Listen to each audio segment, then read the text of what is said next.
Sejam muito bem-vindos à sessão da tarde da 14ª edição do Prémio de Boas Práticas em Saúde. Iremos dar início ao segundo momento da apresentação dos pósteres científicos nomeados na categoria de melhor póster. Esta sessão será mais uma vez moderada pela professora Margarida Eiras, vogal da direção da APDH, é professora adjunta da Escola Superior de Tecnologia da Saúde de Lisboa e representa Portugal enquanto membro eleito do Governing Council da Federação Internacional dos Hospitais. Professora Margarida, tem a palavra.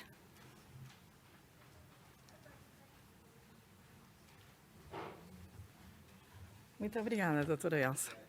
Então, muito boa tarde. Estamos aqui novamente agora para apresentar 5 pósteres. Temos, à semelhança da sessão da manhã, temos 3 elementos no júri.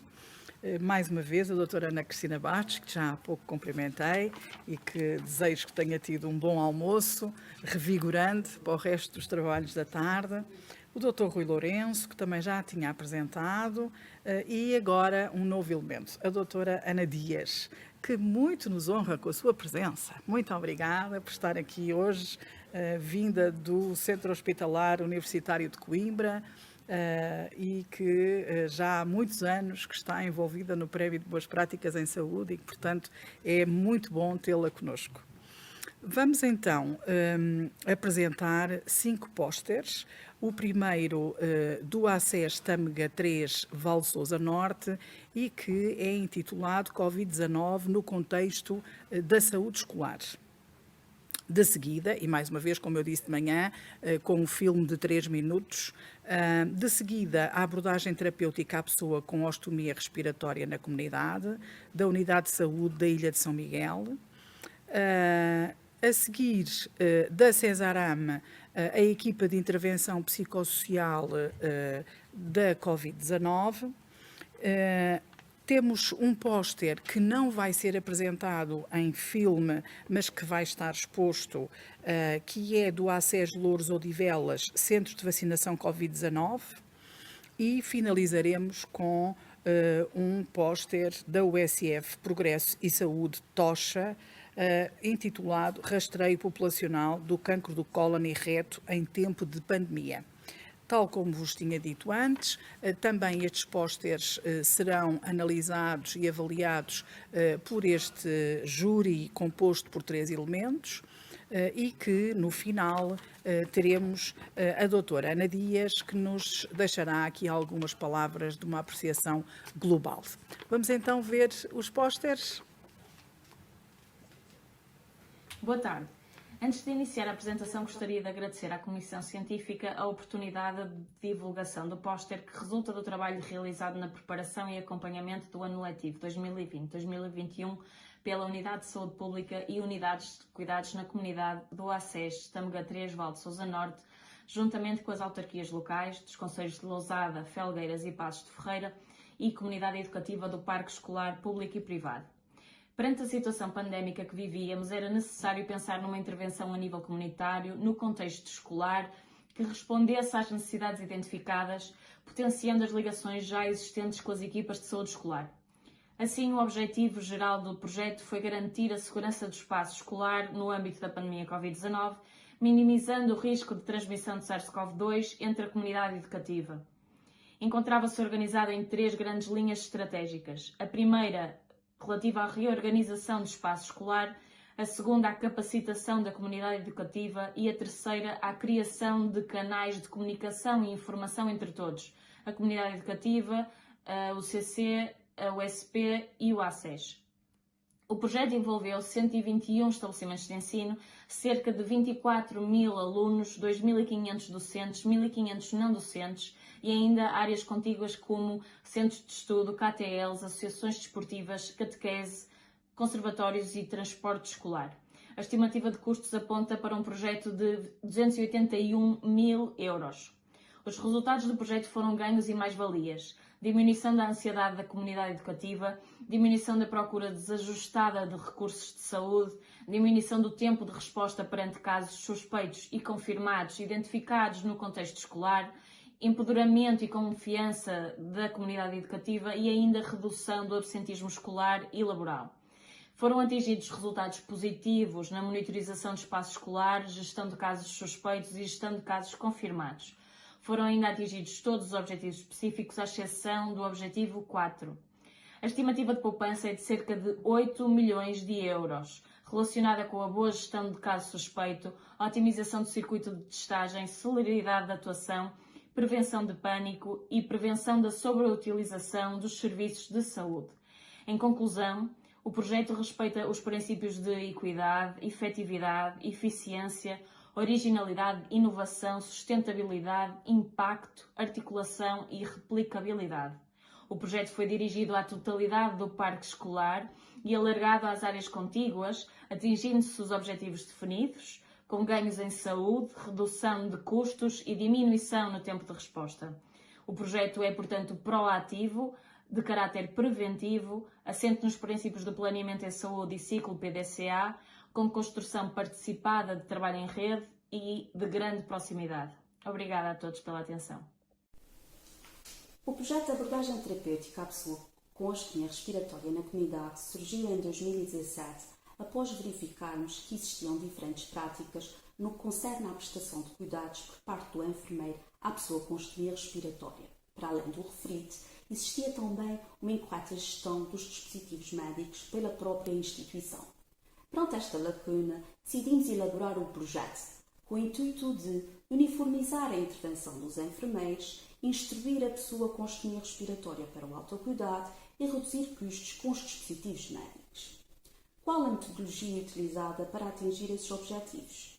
Constituímos uma equipa com um único responsável nos 5 centros de saúde da Unidade de Saúde de Ilha de São Miguel, que trabalhavam em articulação com as enfermeiras responsáveis. Foram realizadas formações, elaborados procedimentos e criada uma consulta de enfermagem de astenia respiratória na comunidade.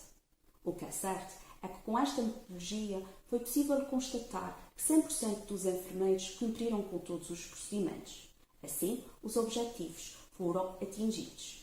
Relativamente ao cumprimento dos cuidados prestados pelo utente, os objetivos não foram atingidos. Contudo, de 2018 para 2019, houve uma melhoria dos resultados bastante satisfatória. Relativamente aos custos, foram possível serem reduzidos à volta de 35,5%.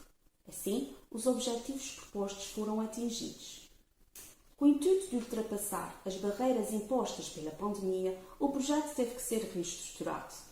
A prestação de cuidados aos utentes com astenia respiratória inclui procedimentos geradores de aerossóis. Deste modo, a prestação desses cuidados é considerada de risco para a transmissão e contágio de SARS-CoV-2. Houve assim necessidade de mudar a forma como as consultas eram efetuadas antes da pandemia. A partir desta altura, a maioria das consultas são efetuadas por contacto telefónico para os utentes que estão aptos e para aqueles em que é necessário fazer admissões a consultas presencialmente, são efetuadas com a utilização dos respectivos equipamentos de proteção individual. Com a implementação da consulta de astenia respiratória na comunidade, foi possível constatar que os utentes e os enfermeiros melhoraram a prestação dos seus cuidados. Este projeto permite assim melhorar a acessibilidade aos cuidados de saúde, aumentar a qualidade de vida dos utentes e família, melhorar a organização dos serviços e otimizar a utilização dos dispositivos médicos, levando assim à redução de custos.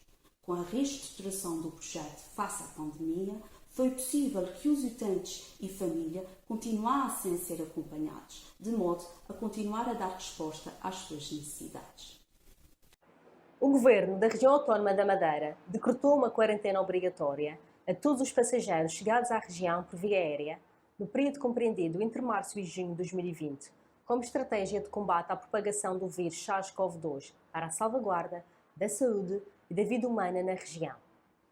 O Cesarama, com o objetivo da manutenção do bem-estar físico, psicoemocional e social de todos, residentes e visitantes, criou uma equipa de intervenção psicossocial constituída por psicólogos, assistentes sociais, psiquiatras e nutricionistas com experiência e conhecimentos na área de intervenção em contexto de crise, que implementaram uma metodologia inovadora a nível nacional, apoiados na prática e na evidência científica.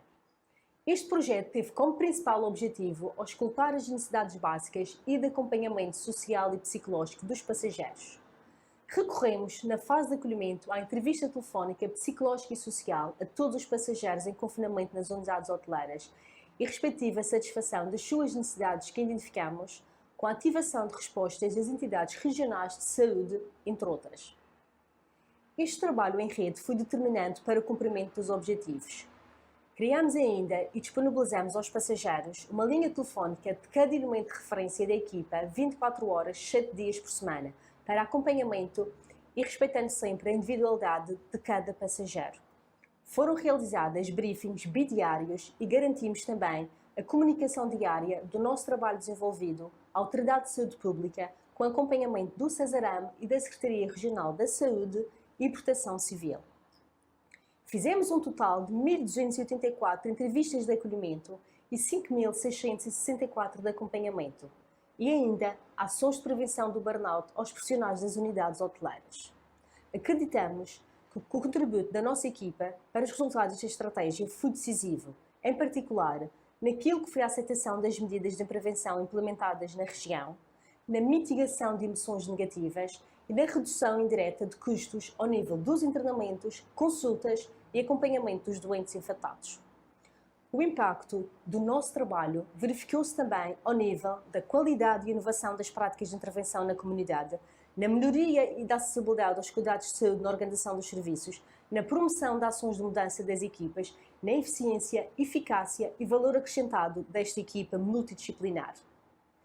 A estratégia do Governo foi bem sucedida para a não disseminação do vírus, com o nosso contributo junto dos passageiros em confinamento. Face aos resultados alcançados, acreditamos que esta é uma boa prática a replicar em contextos futuros de crise. Muito obrigada pela vossa atenção.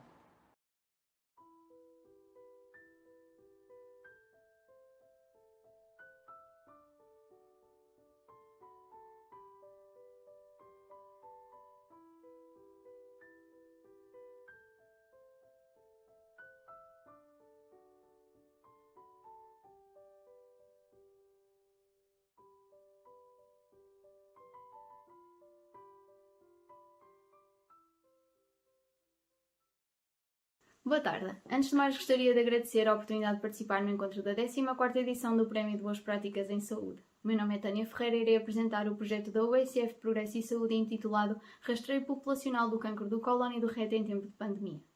O cancro coloretal é em Portugal a primeira causa de morte por cancro e o segundo cancro mais frequente. A sobrevida aos 5 anos passa de 50% para 90% se o diagnóstico for realizado precocemente. Sim, o nosso objetivo foi aumentar o número de utentes com rastreio do cancro do cólon e do reto realizado.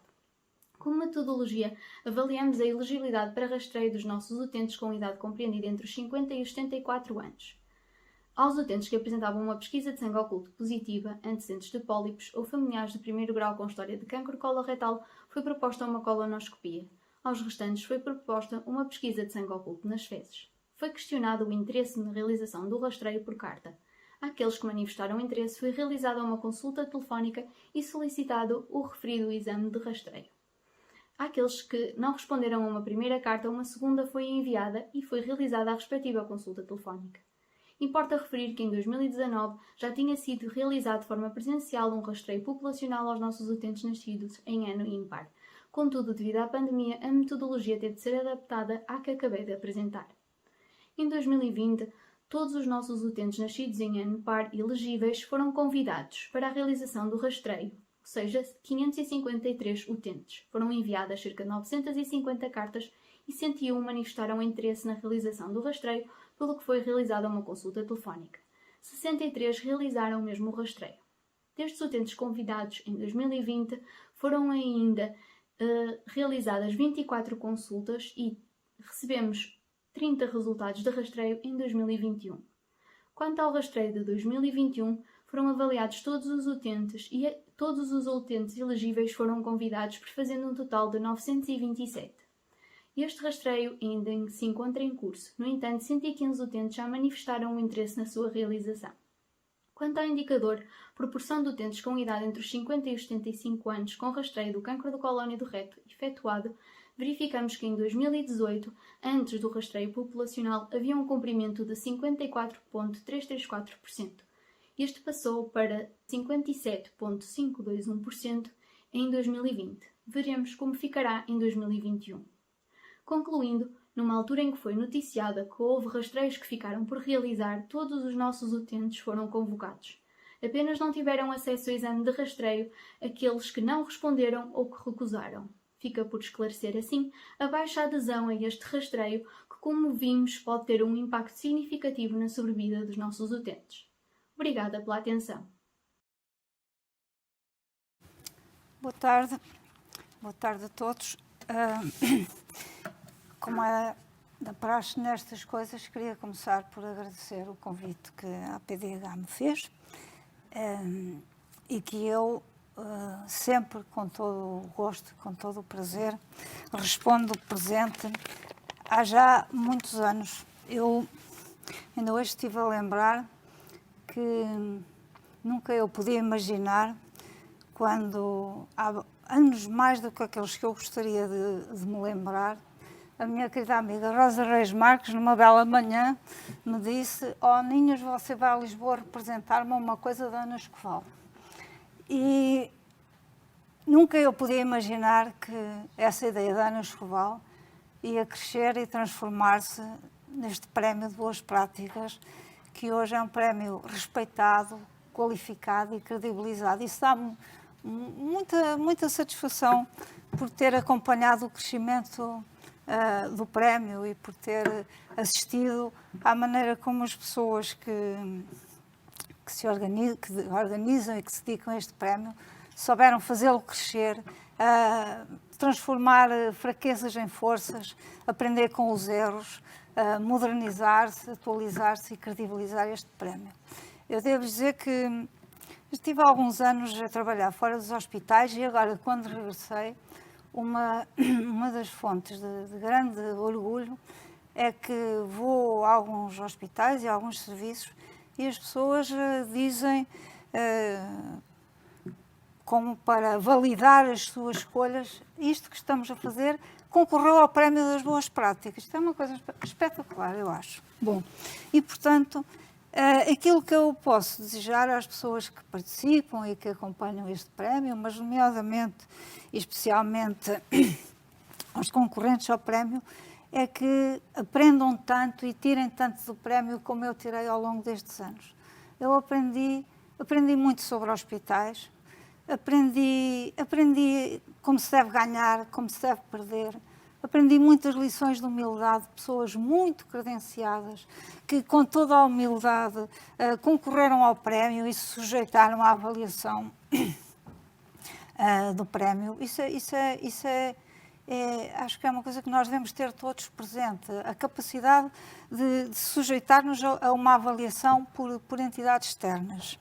E sobretudo, devo dizer, conheci pessoas extraordinárias, que fazem coisas extraordinárias, às vezes contra todas as circunstâncias e contra todas as probabilidades, em sítios muito pequeninos, com muito poucos apoios, e isso é muito gratificante. Bom, duas coisas muito mais importantes que essas todas que eu aprendi e que eu tiro deste prémio e que eu desejaria também que todos tirassem. Fartei-me de trabalhar, trabalhámos muito, mas divertimos-nos imenso. E fiz muitos amigos, pessoas quem eu tenho, e nós todos temos um grande prazer em rever-nos sempre que nos encontramos. E isso eu penso que também se deve, em grande parte, às pessoas que organizam este prémio com toda a dedicação e com todo o carinho, e para elas a minha homenagem, nomeadamente para a Ana Escoval, que soube transformar esta ideia quase numa instituição respeitável e muito séria. Bom, relativamente àquilo que vimos hoje e aos pósteres que vimos hoje, eu, se não lhes parecesse mal, começava por dizer assim duas linhas de um poema do senhor que eu muito aprecio, que é o Carlos Drummond de Andrade, que tem um poema que é assim, vê se eu consigo dizer isto bem: mundo, mundo, vasto mundo, se eu me chamasse Raimundo, seria uma rima e não uma solução. Isto tudo para falarmos das soluções que estivemos aqui a ver. E sobre estas soluções, aquilo que eu gostaria de dizer é 3 ou 4 coisas muito rápidas. A primeira coisa que me apraz bastante é que isto são soluções para problemas reais, para pessoas reais, verdadeiras, não para aquelas pessoas ideais com quem muitas vezes nós temos a tentação de trabalhar e de pensar e manipular, que são as pessoas que só existem no Excel, não existem em mais lado nenhum. E para as quais eu acho que se calhar às vezes gastamos demasiado tempo em detrimento destas pessoas verdadeiras que têm os problemas verdadeiros e reais. Eu acho que isso é uma característica destes 5 projetos que vimos, são todos eles focados em pessoas verdadeiras, como eu costumo dizer, peço desculpa da redundância. Muito longe das folhas do Excel e dos atapetados, do conforto dos gabinetes.